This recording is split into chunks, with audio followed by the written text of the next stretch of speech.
నిర్మల్ జిల్లా కుబీర్ మండలం చొండి గ్రామంలో నకిలీ సోయా విత్తనాల వ్యవహారం వెలుగు చూసింది. అదే గ్రామానికి చెందిన రైతు దాసరి రాజలింగం నాసిరకం సోయా విత్తనాల వల్ల నష్టపోయానంటూ బైన్సాలోని తేజస్విని ఎరువుల దుకాణం ఎదుట చెట్టెక్కి నిరసన చేపట్టాడు.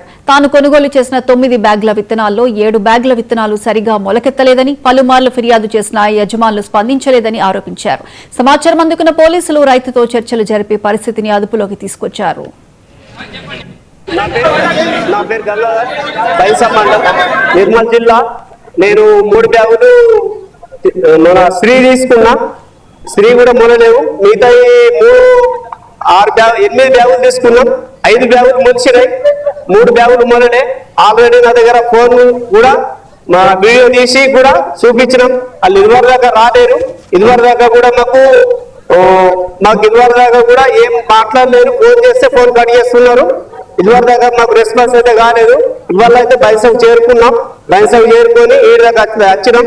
తేజస్వి విత్తనాలకి అన్ని మేము విత్తనాలు కొనకుండా అయిపోయినాయి. కౌలు కొట్టుకొని 20,000 కౌలు కొట్టుకొని అడిగిన మొత్తం నేను 7 బ్యాగులు తీసుకున్నా. 1 బ్యాగు కూడా మొలలే. అలా అక్కి ఇనుకొని వేసిండ్రు, చూసిండ్రు, ఫోటోలు తీసుకొని పోయిండ్రు.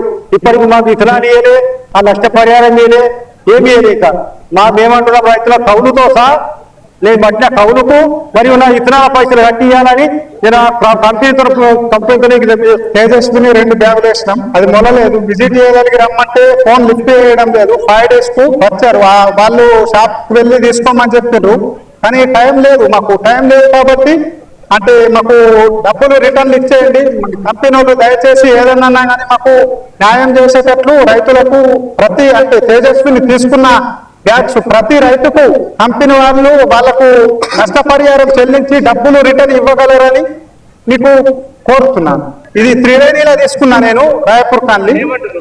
వాళ్ళు ఏమన్నారంటే ఇంతకు ముందు వేరే బ్యాగులు మొలిసినాయి కదా, మీ ఎందుకు మొలలేవు అది ఇది అన్నారు. మళ్ళా కంపెనీ వాళ్ళకు ఫోన్ చేస్తే 5 days కు వచ్చిండ్రు. అసలు ఆ టైం అయిపోయింది. అది షో వేసేది టైం అయిపోయింది. ఇప్పుడు వేసిన సుఖ అది మొలకెత్తాలా